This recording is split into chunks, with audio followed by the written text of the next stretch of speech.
जय श्री राम भाई माने आपण माने सब केमिति अछंती मु आशा करूची आपण माने सब भलरे थिबे। आसंतु आज आमे ओडिया रेसिपी रे देखिबा बेसन तरकारी भोजी स्टाइल रे बिना प्याज रसुण रे। वर्तमान आमे वीडियोटी स्टार्ट करिबा। आपण माने संपूर्ण रेसिपीटी को देखिया चेष्टा करंतु। एठी आमे बेसन तरकारी पई काजू चारु मगज अदा टमाटो को ग्राइंडिंग करि नउछे। मुझे काजू चारु मगज मसला पाई एक डिश बसई नहीं। डिश रे 700 ग्राम रिफाइन तेल को दे दउची। तेल गरम होगापाई 30 सेकेंड छाड़ीदबा। एठी आमर तेल गरम हो गलानी। मु एक बाल्टी पानी दे दउची डिश देहरे। पानी को फुटिया पाई 1 मिनिट छाड़ीदबा। आमे पानी देहरे मु किसी स्वाद अनुसार लुण चीनी दे दउची। एठी देखंतु डिश रो पानी फुटी गलानी। आमर पूर्व आम चारु मगज काजू को ग्राइंडिंग कर बर्तमान आम डिश देह को पकई नौचे। चारु मगज काजू मसला को आम 30 रु 35 मिनिट जाए भलसे कषि नवा। आपण मानकु वीडियोटी केमिति लागुछि कमेंट माध्यम रे जणाइबे। बर्तमान आम एक कड़ाई बसई नवा। कड़ाई देहरे हाफ बाल्टी पानी दे दबा। पानी को आम फुटिया पाई 3 मिनिट छाड़ी दबा।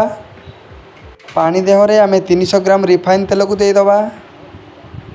मु एक पात्र देहरे 4 केजी बेसन को ढाली नहीं। बेसन रे मु किछि येलो कलर पकई नउछि।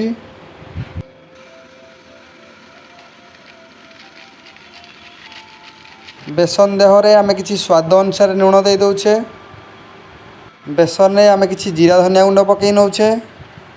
100 ग्राम चीनी पकई नउछि। पूर्वरु मु अदा पेस्ट करि नैथिली। वर्तमान बेसन देहरे पकई नेली। लंका गुंड मु पकई नउछि। अल्प किछि खाइबा सोडा पकई नहीं। वर्तमान आम हाफ बाल्टी पानी दे बेसन को भलसे मिक्स करि नबा जेमिति बिंडा न रहिबो। देखंतु बेसन मिक्स हो जाइछि। हमर एठी कड़ाई रो पानी फुटी गलानी। गोला जाइथिया बेसन को आम कड़ाई देहरे ढाली नबा। बेसन को आम भलसे जंती नबा। बेसन जंतीबा समय गैस रो फ्लेम को स्लो रखिबे। मु एक डिस्क कवर देहरे अल्प किछि तेल को बुलेई नैछि। देखंतु एठी हमर बेसन जंता चलीछि। आपण मानकु वीडियोटी केमिति लागुछि कमेंट माध्यम रे जणांतु। एठी देखंतु बेसन हमर प्राय होई आसिलानी। बेसन को आमे वर्तमान एक डिश रो कवर देह को काढी नबा। जंता बेसन को आमे कवर देहरे खेळै नबा। देखंतु मु किभाबे खेळै नउछि।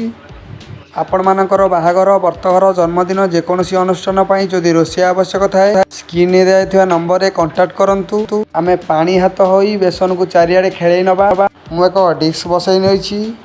गैस लगै नैछि। डिश देहरे 1 लिटर तेल को दे दउछि।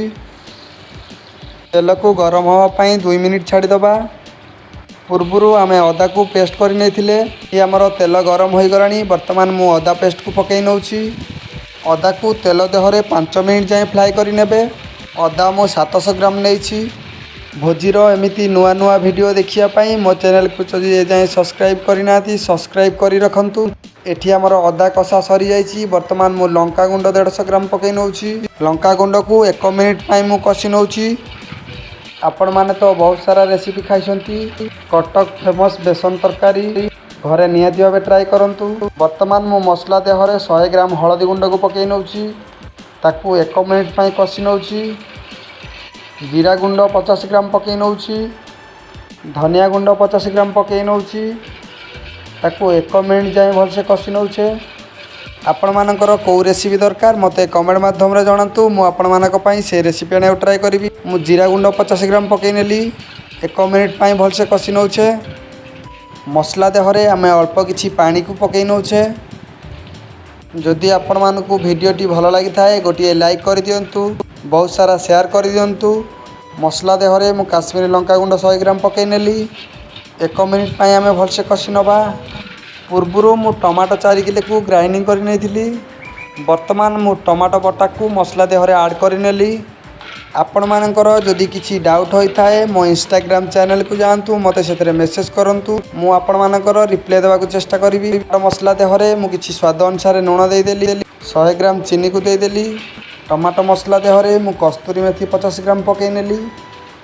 मसला को कषिया पाई 20 रु 25 मिनिट छाड़ी दबा। वर्तमान मु एक कड़ाई बसई नैछि।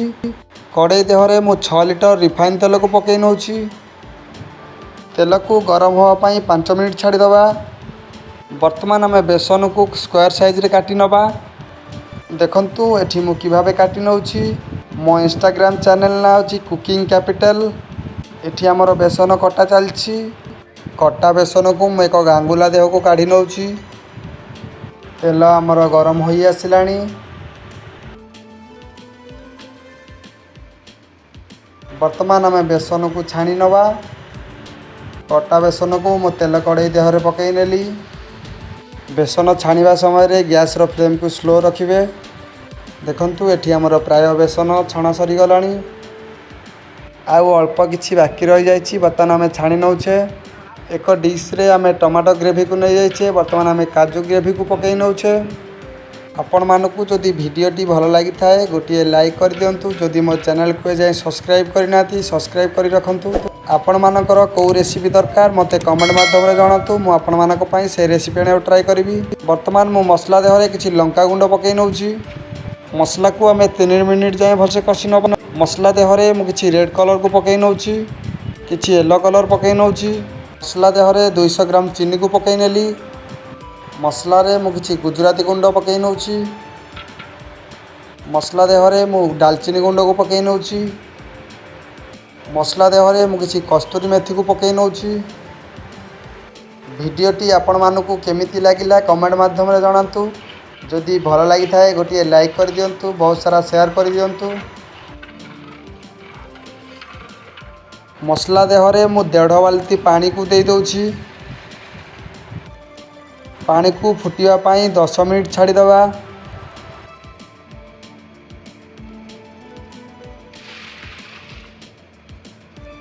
इस देहरे मु करी पाउडर 100 ग्राम पकई नउछि। स्वाद अनुसार लूण किछि पकई नउछि। आपण मानकर को रेसिपी दरकार मते कमेंट माध्यम रे जणांतु। मु आपण मानक पई से रेसिपी आने ट्राई करिवि। एठी हमर मसला फुटी गलानी। वर्तमान आम गैस रो फ्लेम को बंद करि नबा। मसला को आम ठंडा करि नबा। देखंतु एठी हमर मसला ठंडा होई गलानी। पूर्वरु आम बेसन को छाणी नैथिले। वर्तमान मु डिश तक को बेसन को पकई नउछि। संपूर्ण बेसन को मु एठी पकई नउछि। मु आशा करुछि आपण मानकु मो भिडियोटी भल लागिथिबो। जदि भल लागि थाए गोटे लाइक कर दियंतु। जदि मो चैनल को जाय सब्सक्राइब करिनाती सब्सक्राइब करि रखंतु। बेसन तरकारी देहरे मु 1 केजी अमूल फ्रेश क्रीम को पकई नउछि। 400 ग्राम भल घी को पकई नउछि। आमे ताको मिक्स करि नबा। एठी हमर प्रस्तुत होई गला बेसन तरकारी बिना प्याज रसुण रे भोजी स्टाइल रे। रहउछि भाई माने आ एक रेसिपी आपण मानक पई बहुत जल्दी आने के जाउछि। जय श्री राम।